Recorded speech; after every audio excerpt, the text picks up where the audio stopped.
beautiful day. Yeah, yeah, yeah. It's a beautiful day. Yeah, yeah, yeah.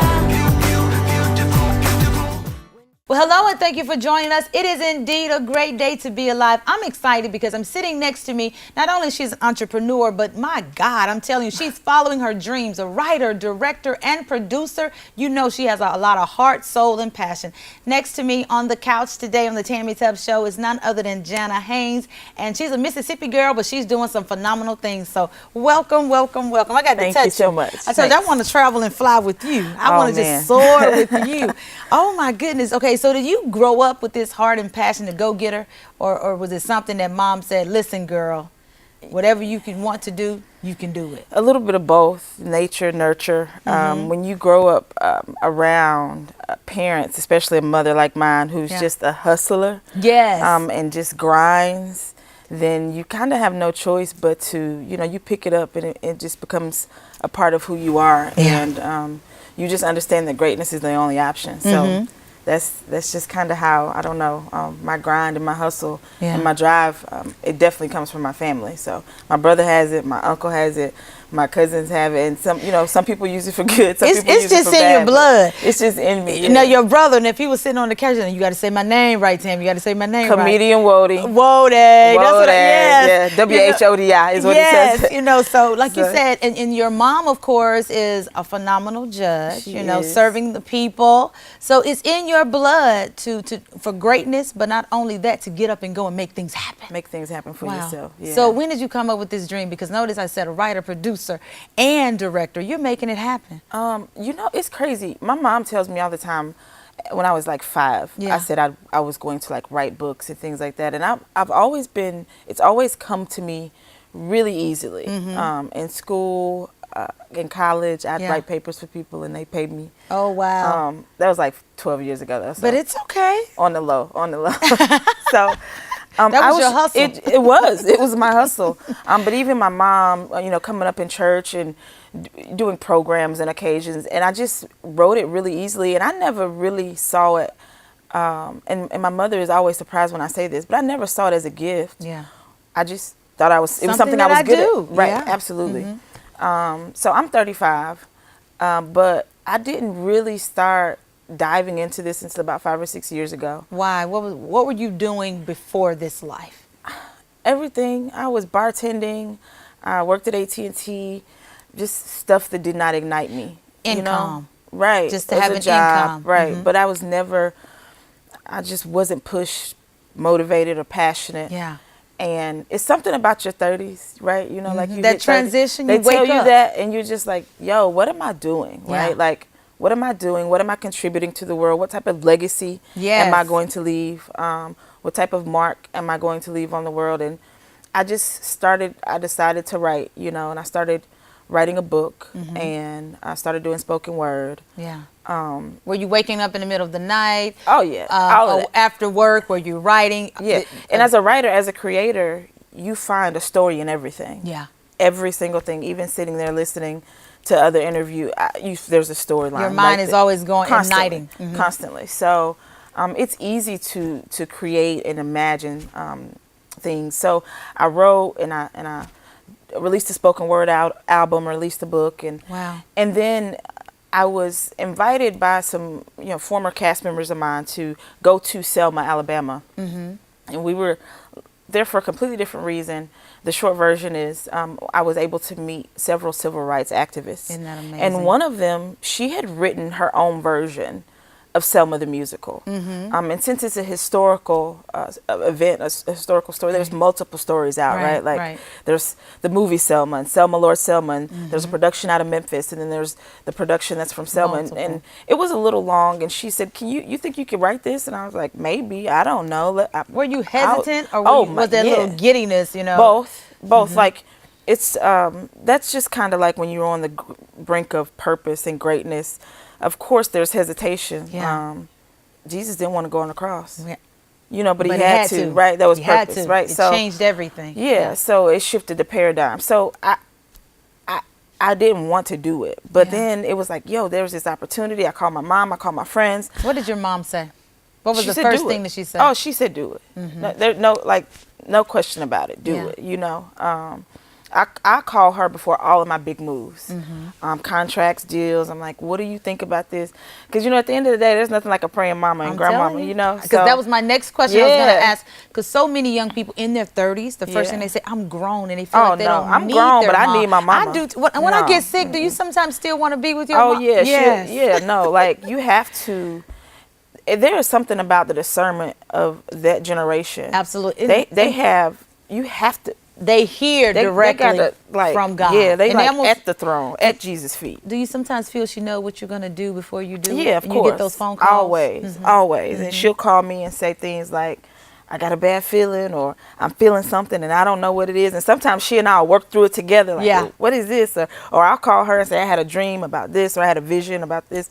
But I just, you know, the family that I grew up in, we believe in the power of prayer, but we Yes. believe in being God-led and spirit-led, because I tell my cast all the time, we talk about this, just because something is a good fit doesn't mean it's a God fit. Yes. So you can have a really great opportunity before you, but if it's not from God, it's still gonna not even last. good. Right. So, and with people's lives in my hand and people's future in my hand, Right. I've got a cast of 15, 20 people, when you have musicians and production assistants and different things like that. I don't want to make a decision Right. that's going to affect their lives. They've got husbands and wives and children. Absolutely. Because I think this is something I want to do. Absolutely. So I have to be led because I'm leading people. That emotional decision can be Yeah, a man, disaster. it'll change the course of your life. Absolutely. So So let me ask you this. You're on the brink of something major yeah. right now in your life. What's going on in Jana's mind? Is it something like, I know this is God? Or is it more hesitant, okay, God, your timing? Because it's nothing like God's timing. Man, God's timing is, you know, God is not a God of, we created that, right? We created time and space and all of these Yes. things. The Bible says a day in our course is like 1,000. Yes. So for him, we're like, yo, it's taking, and God is like, no, it's right on time. Come it's on. exactly where it's supposed to be.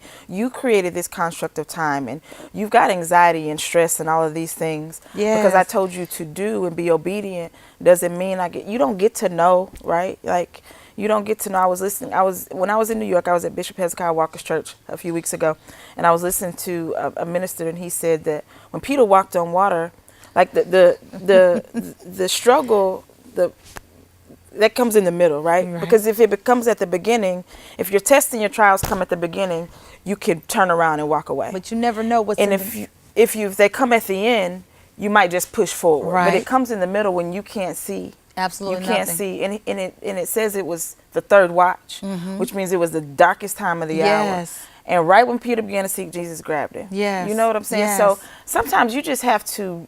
It is like, it's crazy faith. It's astronomical. You preaching. I'm about to jump out of my seat right now. We have a word for each season in our lives, in the cast. And Yeah. one season it was be still, and one season it was apply pressure. And What's this word for this astronomical. season? Wow.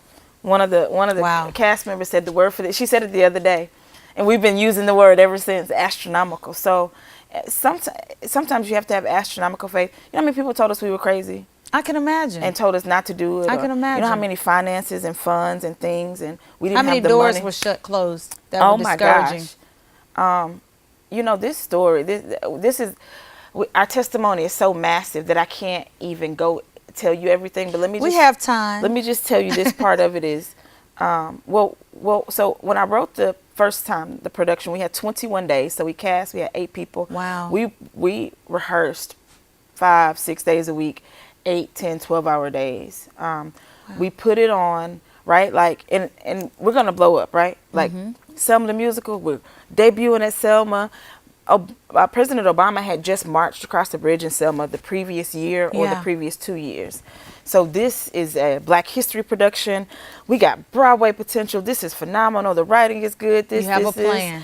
We get to Selma. It's like an 800-seater. We're going to do 4 shows, sell out. We're going to be balling. Then we're going to be able to put on more shows. And I sold 15 tickets. My God. Yeah. Sounds like a Tyler Perry first movement Yeah. when he was just about to give up. Oh, yeah. I sold 15 tickets. So I left Selma. Wow. And right before I stopped working at my job, so I didn't have a job. My account was in the negative. I left Selma with 15 ticket sales, and 15 tickets. I was like, you told me to do this. Mm-hmm. So it's supposed to not, it's not how it's supposed to go. Like, I saw the vision already.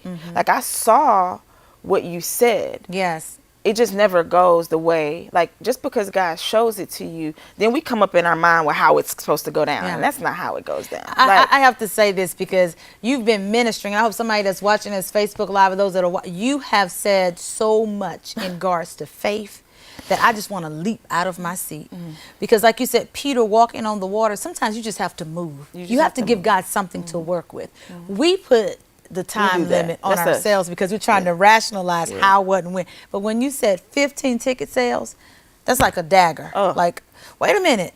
But then you reminded God, you said. You said. And what we miss sometimes is what we try to figure out, well, if I would have done this, we didn't do enough promoting, we didn't do enough marketing. All of it. No, All of it. God has done everything. Maybe I heard you wrong. No, and you say, wait a minute. No, God has done everything he's ever going to do for us. That's right. He just takes us to that level, he builds your faith. Right. So the next time you understand that, I'm going to trust you. And it comes back. And and he reminds you, and you're like, okay, that I understand. Because and it's crazy you say that, because I was looking through the hashtags on Instagram the other day. I was searching for a specific video, and I found the videos from our first performances, and they were horrible. Yeah. Like, had God given us the thing that we wanted at that time, we were underprepared for the opportunity, and we would have squandered it away and lost it. Wow. So we were, and I won't say horrible, but by the standards, right, that we have now, and we were like, oh my God, that wasn't as good as we thought. So God knew. He knew. He knew. Like, he knows better than we do. Yeah, so absolutely. I was done, right? I'm like, I'm not doing this. Like, that was stupid. I lost money. Because I'm using my personal money, and I have a home and a family, and I've got bills. Like, no, I can't do this. That was in February of 17. Fast forward to August of 17. Well, fast forward to June of 17. I think it was in 17. It could have been 18. Yeah. My timelines. But anyway, my brother Mike, he had a stroke. The short version of the story is they called us and said Mike is going to die. Yeah. He was bleeding on both sides of his brain. Scott Wody and I were in Hattiesburg, and they said, you guys need to get here. He's not going to survive through the night. Yeah. We got here, and then they said, well, you know, he's bleeding on both sides of his brain. He's probably not going to speak, walk, talk. If you saw Mike right now, he'd sit right here and crack jokes with you. Oh, my God. Right, that was in June. In August, I had a car accident. I was driving, had a car accident, totaled the car. If you looked at the vehicle, the doctor said, you guys are supposed to die. Like, you weren't supposed to make it. So your faith is being tested all around you in the midst of what you're believing God to do in your life as a career. Absolutely. What's going on in your mind? But I mind? laid it all down. I was just like, what are you doing? Like, this is crazy. Like, death is on our doorstep, on my family's doorstep. Again, at this time, I still hadn't started working yet. So this is from March. That's right. From March until June, July, August, I started my job, my other job at the time, at the beginning of August, and we had that car wreck on August 27th. My God. So I'm just like, okay, what are you doing, right? Wow. We're going to stop right there. That's a great point for a commercial. Somebody just said, Lord, what are you doing? Confusion, chaos, drama, craziness, don't have a job, can't get to work, my cars, everything is crazy around you. I tell you what, I got a word from you on today, and Jana just encouraged me to say this. When God seems like he's allowing everything to go under, he's up to something. That's right. There's no other place to go but up. So rejoice on today and know that God has already worked it out. We're going to come back right after this quick commercial break, and she's going to give you the rest of her testimony. You're going to be surprised. Not even surprised. You're going to be in awe. Astronomical. I'll just say that. Of what God does to shift her life and where he's taking her right now. Stay tuned.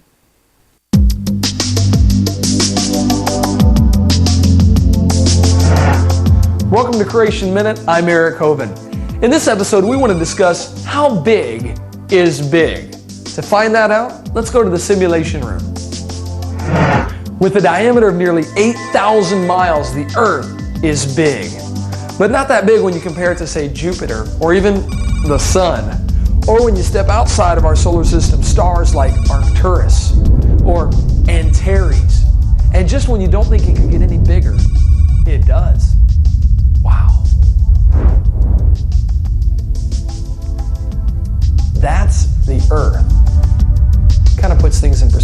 doesn't it? No wonder God says, "Heaven is my throne and the earth my footstool." To learn more about creation, visit us at creationminute.com.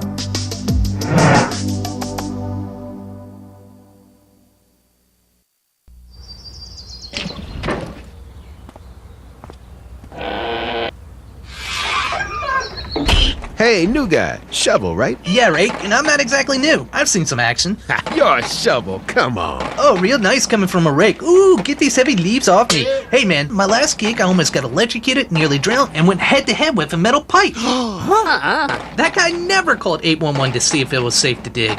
It doesn't take the sharpest tool in the shed to call 811. Our guy calls every time he digs. The mailbox, landscaping, the deck. Oh, man, that was a big Oh, job. remember that? That was a big one. Yeah, I remember. Calls every time? Cool. Calling 811 is so easy, any tool could do it. It's quick and easy. Calling 811 gets your underground utility lines marked for free. It makes every project safer for everyone. Calling 811 before digging prevents utility outages, legal hassles, and personal injury. Hey, safe digging is no accident. Always call 811 before you dig. Hey, we're back, and I just want to let you know that God will provide. I don't care where you are. You could be at the lowest of the low. Believe me, if you're down to nothing, God is up to something. There's no other place but to go, but up, up, up. And I'm telling you, he will provide. Just knowing that God will provide should give us comfort, right? Absolutely. But It should, but there are times when we still be like, where are you? Yeah, you're Where like- are you? Okay, so let's go back because I'm just like in awe of what you're saying and how God has transitioned you with the Selma musical to be able to go to New York. And when you sat down, I was like, so where are you off to next? Because in the business that you're in, you just never know where he's going to shift you. Just be ye ready at all times. That's real. The Yeah. entertainment industry is just like that. And I told you, I said, tomorrow I could be in Paris or Yeah. Vegas or Mississippi. You just never know. The phone Yeah. call comes and you have to go. So it's exciting, but Be ready to move. Yeah, that's with right. the vision. You That's have right. to. How important is it for you to have vision? there's a difference between vision and sight. And Yeah. you can have vision, you can have sight without vision, but you can have vision without sight. So you can see things and see the possibility, but you have to be able to have a vision and a plan. Yeah. And be able to work the thing that God gave you. And if you pray for, T.D. Jakes said this, I'm not going to take credit for it, but if you pray for a table, God is going to send you the wood and the hammer and the nails. He's not going to give you the table. Wow. Right? So he's going to give you the means to do the thing that you've asked of him. So that's your provision. Right. But so often we just want God to give us the table. We want it all together. Yeah. Fixed And we, ready. we had a conversation last Sunday with the cast, and I told them that we need to stop praying for the apple. Oh. So people will pray for the apple, and the apple is good, right? Like you can eat off of the apple, and you might have one apple, or you might have a bushel, but at the end of the day, at some point you're going to run through your apples. Right. So for us, the apple is fame, and the apple is Broadway, and the apple is for money and all of these other things. And I don't know what your apple may be. It could be notoriety. It could be ministry, whatever.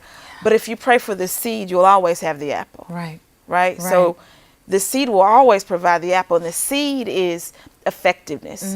It's ministry. Yes. It's life-changing. It's being effective in your gift, your calling, your anointing, and then working those things together. So pray for the seed, and God will give you the apple. The apple is just a byproduct of the seed. Yeah. So it's a part of learning that, though, because so often you get on your knees and you're praying for the apple, and I spoke this, and I spoke this, and I spoke my new, and that's fine. That's cool. Don't get me wrong. That's cool. But if you get the seed, you'll never lack the apple. Wow. So 35 with so much wisdom. well, you have to So go much through. insight. Say it one more time. You have to go through. I'm telling you. And when you go through, that's where That's you the only time you begin to yeah. grow and develop. And I tell people there are two ways you can learn: from wisdom, mom telling us, That's right. or experiences. I believe those experiences really. It's something about Woo. yeah. Yeah, I'm just like shaking my head listening to you going, Yeah. 35, you need your own talk show. You need to write even more books, podcasts, radio, everything. Because sometimes this generation, and I'm 42, about to be 43, Right. but there's a difference in the generations. If you didn't have that generation like our moms, who were able to impart into us, discipline us with love, and be a hands-on mom. Right. There's a difference. I tell people all the time, I'm considered a millennial, but there's two different types of millennials, Yeah. right? Like there's my generation of millennials, but then like the 90s, 91s. Yeah. No offense, I'm just saying it's just different. That's a difference. That's A just major different. difference. It's not a bad difference. Yeah. They just see life differently, and there's something to be learned Yeah. from them, but there's just a difference. So right? where do you see yourself in the next 5 years? On Broadway. Yeah, we're going to be on Broadway. We'll be traveling the world, touring, which we're already Awesome. doing, and ministering. It's crazy that we have taken this entertainment value and turned it into this form of ministry.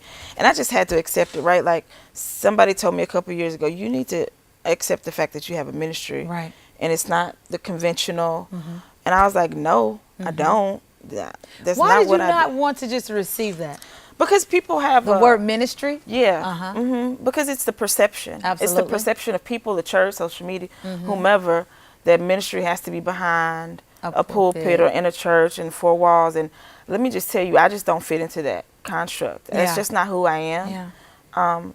Now, don't get me wrong. I believe in assembling and worshiping. I believe in going to church. Right. But as far as me building a ministry, it's not within four walls. Right. So when you say ministry, I'm just like, hold up. When you show up, you minister. That's not what. Lives of people Right. today have been empowered. Right. And when you sat down, I said, I need you to share Right. so I don't have to talk. Did Right. I not say that? You did. Because I felt there was something dear on your heart that needed to be expressed. And I'm Right. so grateful that I can hear from God. Thank you. Because many times as talk show hosts, it's almost like we feel like we have to be in the spotlight. Sure. No, today I wanted to make sure that I heard directly from God, and Yeah. you have been like pouring. And for you. those that are watching, I know that your cup is running over. Thank I you. mean, literally, to be 35, the wisdom, the insight that you have, and to know that you are a God-fearing woman, that you don't move Right. unless God tell you to move. Right. I'm just speechless right now. And I'm just loving what God is doing in your life and how you're taking the bull by the horns and trusting God through Right. the process. Right. That's the biggest. And you have your family as a support. It's just a blessing to be able to see. Thank and you. you're coming back home to Mississippi, although you're traveling abroad, Right. to say, hey, you can do it. Right. Because April 6th, you all have a musical that's coming up that you have Yeah. quite a bit of influence on. I'm excited. I think I'm going to actually sneak in to see Yes. what you're doing behind the scenes. Yeah. I'm one of those, I like to kind of sneak in to see from the Right, back. right. But just tell us more so that those that are intrigued by you, because I know their eyebrows are raised right now because Right. I'm telling you, you've been speaking it. Right. Tell us more about April 6th and your expectation and how we can connect with you. Selma the Musical, The Untold Stories. We've been on tour for the better part of 2018. We've taken a break here. So Tupelo is actually our first show of 2019. Wow. Like I said, we've been in New York. We've got some deals and some residency deals that we're trying to finish up and put a bow on and tie up. So we kind of put a halt on some of the performing. Right. But we decided to come back to Mississippi. And Tupelo, Amory, it's all home for me. North Mississippi is home for me. Yeah. So I wanted to come back home. It's important to me to come back here often. Why is it important? Because most celebrities, when they leave, either forget about Mississippi, they'll say that they're not a native of Mississippi. Why is that dear to your heart? Because I'm Mississippi made. Right. Right? Like I wouldn't be where I am without the teachings and the people all over. My mom took me everywhere. Every church, every Spring Hill District building, every convention, every good gosh, everywhere. And it has made And there you are who you so are. many people who will never know that just one impartation Yes, ma'am. at 12, 13, 14, 15 is what helped me catapult me into the woman that I am today.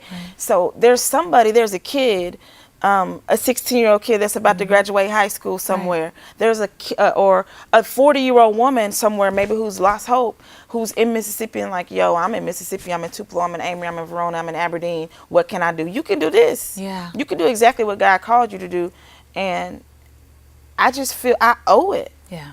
you owe it to the people who poured into you. And it's a part of your legacy. That Yeah, absolutely. The So impact that you're the making. more that I can do at home, and it'll only grow. I have a lot of plans. I have a lot of stuff that I want to come back here and do. But it's just something about coming home. Like, I don't know. I'm always gonna claim Ren. Highway 45 North. You know, like I don't get it. But you're right, it happens all the time. Yeah. So, but yeah, we'll be in Tupelo. We'll be right here. April 6th. The doors open at 6. The show starts at 7 at Tupelo Performing Arts Center. Selma the Musical, The Untold Stories. We've been all over. We'll be in Tupelo on the 6th and Coldwater on the 7th. Facebook, Instagram, you can find us there. The www.selmatupelo.eventbrite.com, www.selmacoldwater.eventbrite.com. Yes. You can get the tickets there. The flyers are there. The information is there. There's videos. Go to YouTube. Our Good Morning America videos on YouTube. Yes. We were blessed enough to be featured on Good Morning America twice. So there's a lot of... That's called the favor of God. You know how many people with the Yo. wrong motives would love to be on Good Morning America. And the story behind it is But even God. is a but God story. So it's not us. It's not because we're so great. It's because God is so good. But Yes. the cast is stupid talented. They are so incredibly amazing. They are astronomical. They That's are the word. so talented. You will not be disappointed. And we did the show in Amory of last year, but it's a new show, it's a new cast, it's a new script, it's new music. So if you saw it before, you have not seen it like this. Yeah. And there is one thing I can stand behind, and the reason I speak so boldly and so confidently is because, one, I know God called us to do this, and it's not about us, but two, they're stellar. Yeah. They're a Broadway cast, they're award-winning cast. And we want to bring that here. We want to bring it to Tupelo. Bring it back home. Yeah. That's the blessing of Yeah. it. When you come back home, Yeah. you've shown so much love. And then when you go and you make it in your own Hollywood Boulevard, and when you're out there in New York, you come back home and say, that's my girl. You have to. The worst feeling in the world is when you say you're from Mississippi and people say, who is that? Yeah. Oh, that's so-and-so's little girl. Who? No, your mom. so you're putting the foundation down now. you have so to. we know who you are. So I can say, honey, that's my girl. I have a picture with her. Yeah. I remember in 2019. Yeah, Wow. absolutely. Last words that you want to say for somebody that's ready to take a leap of faith, because time is eluding us. We have about 1 minute left. Okay. Just words of wisdom for somebody that's ready to take that leap of faith right now. Do it. Wow. That's simple. It's that simple. Yeah. Prayerfully do it. Yeah. Seek, discern, pray. I don't care what anybody says. If it's your mother, your father, your husband, your brother, your sister, if God told you to do it, only if God told you to do it. I don't care what anybody else tells you, because they're going to tell you that you're crazy. Yes. Just a couple of weeks ago, somebody told me you might just need to lay it down. That's when you know to turn it up. Yeah, that's right. So do it. Yeah. Being led by God, do it. Yeah. And he'll order your steps. He'll throw people in your life. It's crazy. Like favor will follow. You don't I even love have to this worry. child. She's so full of the You don't even words, have so to full worry. of wisdom. I tell you, Mom, Adrian Haynes, Judge Adrian, you've done a phenomenal job. Daddy Haynes, you've done a phenomenal job. I'm just like, God, do it. Do it. Whatever you desire, do it. Thank you. I'm just going to just touch and agree with you right now, because I feel that it's going to be 10 times greater than you ever imagined or Thank thought. you. I Godspeed. receive God that. is about to supersede your expectations. Thank You ain't seen nothing yet. thank You're you. scratching the surface. Because you're so humble, that's why he's going to do it. Thank you. It's not even about you. There are times you cry and your cast don't even know it, because you're like, God, I got to take care of them. Yeah, that's so right. keep doing what you're doing. Thank you. God has you covered. Thank you. God has you Bless covered. you. Thank oh, you. I love you. Thank Well, you. you guys, my time is definitely up. I hope that you've been empowered, inspired, but you're ready to do it, to get up and do the very thing that God has told you to do. And some people are saying, don't do it. That's when you know to do it. That's right. Walk out in faith and let God be God. And I'm telling you, he will do exceedingly, abundantly, above all you could ever ask or think. Just trust him. I love you. God bless you. And remember, no weapon formed against you shall prosper. Until then, be blessed.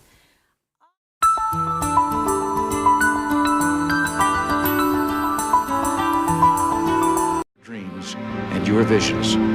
Some of you will fly the fastest planes that have ever been built, reach the highest altitude that man has ever gone to. Whether you serve in the skies above or on the ground below, each of you has stepped forward to defend your country.